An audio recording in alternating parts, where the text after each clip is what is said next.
issues.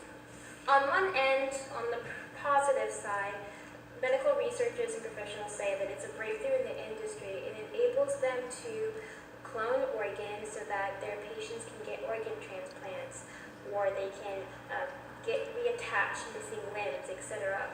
And on the other side, we have to think about the potential abuses of this scientific discovery and technology, where criminals could kill victims and replace them with clones and get away with murder, or potential security breaches where you have public figures being cloned and the public being able to tell the difference between the clone or the real individual, or have the real public figure removed from the scene or killed and replaced with a clone.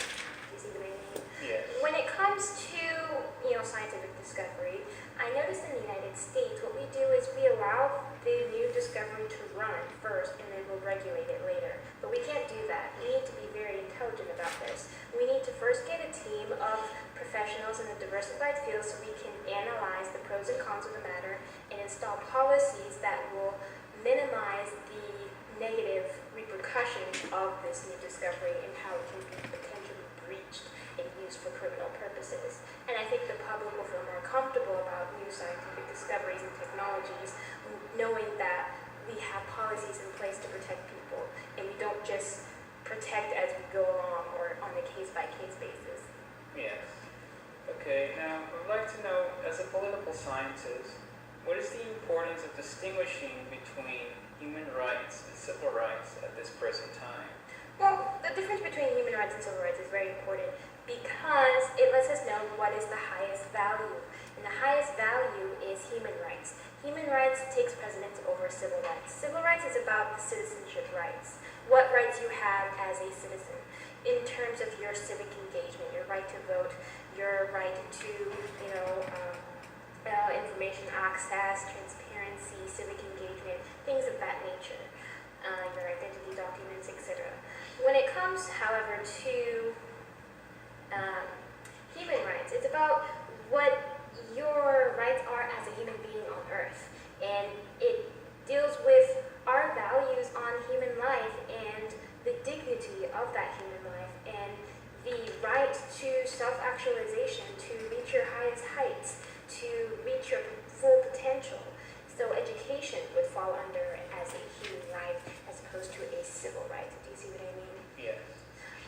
Additionally, when it comes to some issues that our constituents refer to as being civil rights, fall more into the category of human rights. Take, for example, environment policy. To be free from a toxic environment is a human right because it deals with human life. Do you see what I mean? Yes. Exactly. So, human rights, civil rights, they're both important, but human rights is more important. Like, for example, when it comes to slavery, slavery isn't a civil rights issue, it's a human right issue. Can human beings be subjected to the institution of slavery? Human rights states no, but when you put it in the category of civil rights, it makes it seem as if though, well, you can for some and not for others. And people have used, like for example, the 13th Amendment, the clause accepting punishment when it comes to the practice of slavery. That is used as a justification to enslave, and that justification can be abused. One breach may lead to other breaches and other excuses for enslaving people. Do you see what I mean? Right. Exactly. So we need to be very clear on the difference between human rights and civil rights. People need to be more educated about that difference so that we can put policies in place protecting rights of human beings first, and also rights of citizens. Okay. Now I'm sure you know that human trafficking is a major issue, especially in states like Ohio, where even Congress has even had a difficult time trying to resolve this. How would you try to resolve this issue? Breaches these crimes to take place, and if the regulatory institutions or some members of the regulatory institutions are engaging in that behavior, then it's hard to do something about it because they get the inside scoop. So when they know that there's going to be an investigation on it, they can, inform their constituents on the outside to, cover their tracks. So I think we need to first deal with internal corruption and have more internal control mechanisms and structures to prevent that from being a possibility. Do you see what I mean? That's at the administrative level. For the individual, it tends to be a issue that women, particularly young girls, experience. We need to institute for the court system in the state of Ohio not to view these young girls, these women, as prostitutes, as criminals. Do you see what I mean? Because it makes the woman not want to come forward and share her story and help with the investigation because they'll be imprisoned for, speaking out and telling the truth. This is akin to what, women experience in the workplace about sexual harassment. They're afraid to speak because they don't want to be fired, they don't want to be shut down, they don't want people to put various labels on them and state that they brought it on themselves. That same mentality that tells a woman who is a victim of harassment that she brought it on herself is the very same mentality that constitutes a prostitute as a criminal. No little girl in the United States grows up wanting to, dreams of becoming a prostitute. Something happened to her. Something happened to her that led her down a downward spiral that ruined her life and her aspirations for herself. It is no one's career goal to become a prostitute. They are victims. They are not criminals. And anyone who knows just an ounce or took one sociology class knows that is the case. Do you believe that race is a major factor in dealing with human trafficking? Well, a host of different races and even immigrants experience human trafficking in this country. And it is a universal, it's an international issue. Every country deals with this. It's not just a third world or second world thing. The first world countries deal with human trafficking as well. And I know in the United States, 40% of the women and girls who are trafficking are African American. And human trafficking has roots in slavery. And then you have stereotypical myths like the Jezebel myth that is used to justify the treatment of other women of other racial backgrounds as deserving it. Do you see what I mean? But if you notice, one label on one woman ends up becoming a label for all women. And now any woman who talks about being harassed says people tell her she brought it on herself. Right. So you see, it's just like what Tocqueville said. He said, when you have a democracy, everyone must band together to protect each and every member of that society. Otherwise, the government can easily become a dictatorship. You cannot have a democracy without a sufficient level of civic engagement. The people must participate. How can it be democratia, ruled by the people? How can it be a democracy if the people do not participate, or if not all the people participate?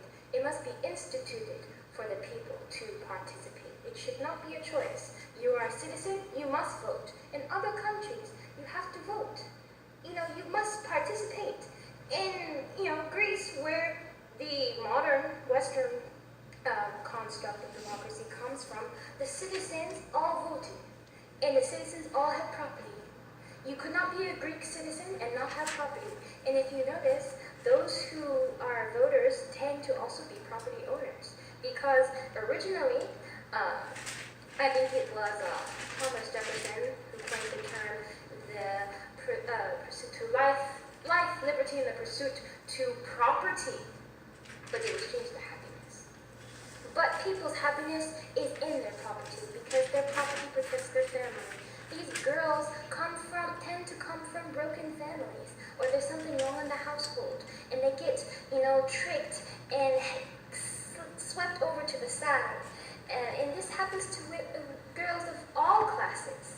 So it shows that there is something wrong with the culture. It is a very multifactorial issue. A lot of things have to be addressed. Our culture, our media, the way women are being depicted, the way women are being exploited, the fashion industry, the modeling industry, the music industry, the movie making industry, all those things play a role in the images that we have of women. And we know enough about social science to put in policies in consideration of empirical data. Right. Okay. So my last question is in two parts. So first I'd like to know, what is your political ideology? And then what is your platform in this election, like education, healthcare, jobs, and small business? Oh, that's a good question. Firstly, in terms of my political ideology, I don't have a political ideology, and that is my ideology. I deal with issues. I deal with people's problems, and I come with solutions with maybe professionals in a particular area to deal with those issues in a practical way.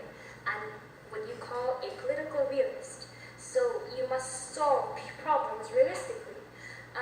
That aside, in terms of my platform will be putting emphasis on centralizing the state and putting more responsibilities on large firms that have a major weight or large market share in the Ohio economy.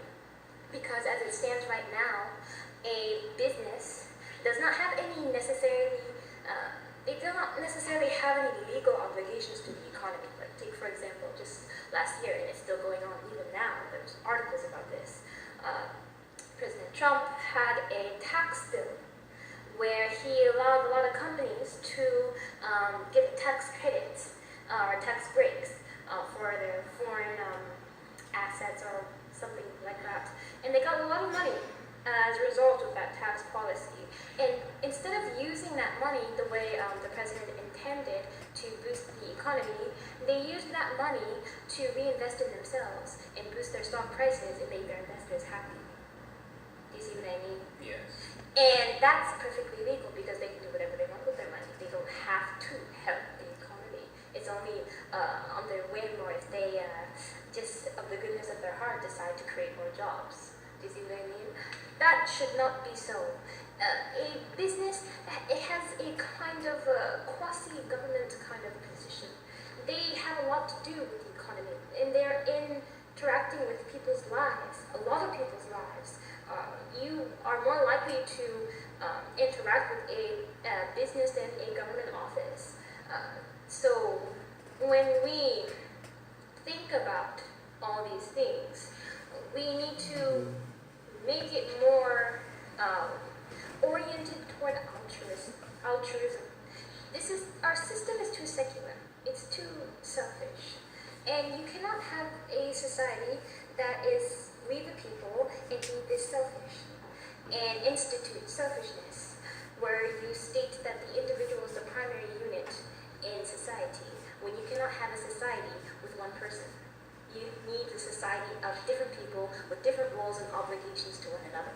Yes. See, in ancient Rome, where a lot of people like to compare the United States to ancient Rome, the Romans, they originally had a culture that was traditional, and they put emphasis on civic engagement, loyalty, and patriotism to your country and to your fellow countrymen.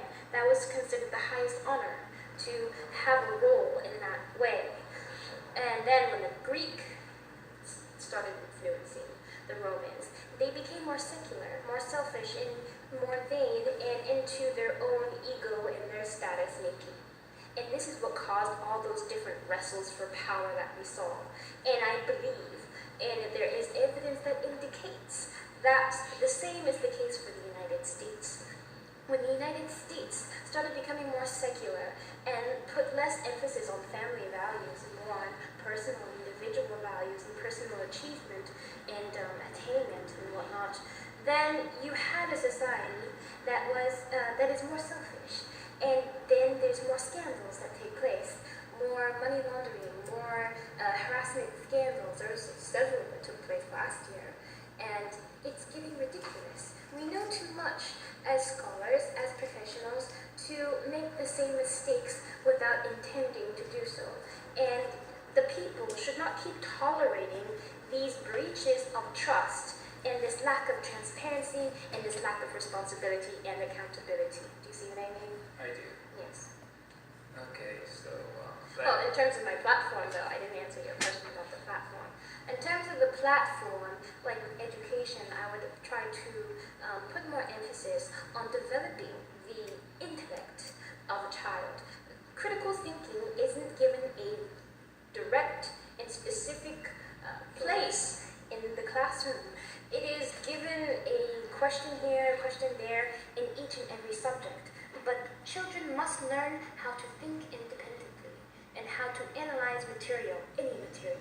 And they need to focus specifically on logic so that they can apply that logic to everything that they encounter so they can become free thinking individuals and not indoctrinated individuals. We do not need people who will do what they are told. We need people who will innovate and solve real world problems. But you cannot solve real world problems. You cannot stretch beyond the horizon if you're contained within a box and are mediocre. So with education, it's very important to put emphasis on reading, and we should use the university form for secondary schools. You know, when I was in university, they had lecture, they had lab. So you need discussion, you need homework, so you can apply that which you know. But discussion is very important because you cannot ask a question about a material without having some knowledge of it. But a lot of times, children are too afraid to even ask. What kind of classroom can one have? What kind of student can one be without asking a question? You must ask questions. You must learn to ask. You must learn to think to ask so that you can know for yourself. And education comes from the word educe. It means to draw forth. To draw forth the innate talents and intellectual abilities of that individual. We need to draw forth. We don't need to put into. You know? And then when it comes to the small businesses and etc., I would make it more direct. Because right now, when you apply for an SBA loan or any loan for that matter, and that's backed by the government, you have to go through a bank. And in addition to the government regulations, you have to go through the bank-specific regulations. And every time you have a middleman between the government and the people, you take away more power from the people and from the government as well. Yes. And I would have small business programs and small business grants for startups because it's very hard to get a grant for a startup. It's hard to even get a loan for a startup because they want you to have at least 2 years worth of, business history. And I would have a program that gives the loan directly to the business and not through an intermediate. Do you see what I mean? I do. And I think that would be an easier process for people, not to juggle 2 different entities, but just one entity. And it would be easier to hold one or the other accountable because you're not dealing with so many different parties.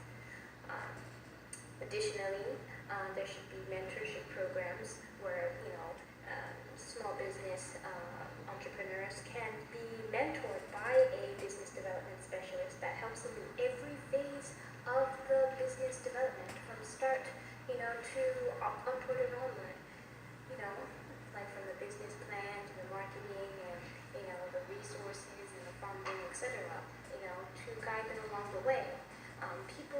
There's not enough financial literacy that is encouraged, and I think financial literacy should actually be instituted in secondary schools because we can't expect everyone to go to college, but there's some basic information that children must know to be competent as adults in the adult world.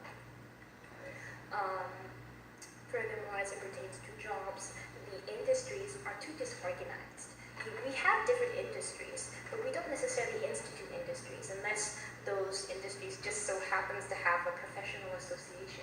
But not all industries have that. And we need to cease this dysfunctional system of interns. We need to go back to apprenticeships because experience, at the end of the day, you still need experience. Yes. And when you have an intern for a year, what can you learn in a year? I mean, internships have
not enough jobs for one profession, maybe there's enough jobs for another profession. Maybe another, field needs more hires.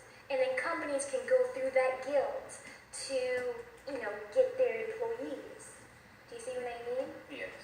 And have a more guarantee for jobs and, students who just graduated from college and whatnot, and instituted in the university system where while you're a student, you're also an apprentice. Do you see what I mean? Yeah. So you don't just go through the 4 years and end up with no experience.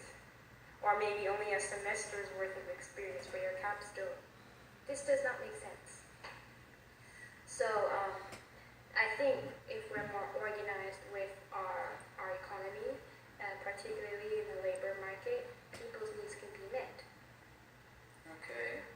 So you answered all my questions. You were very thorough and comprehensive, and I felt very satisfied by your responses. And so, just as a reminder, Rebecca Ayers, she is a writer.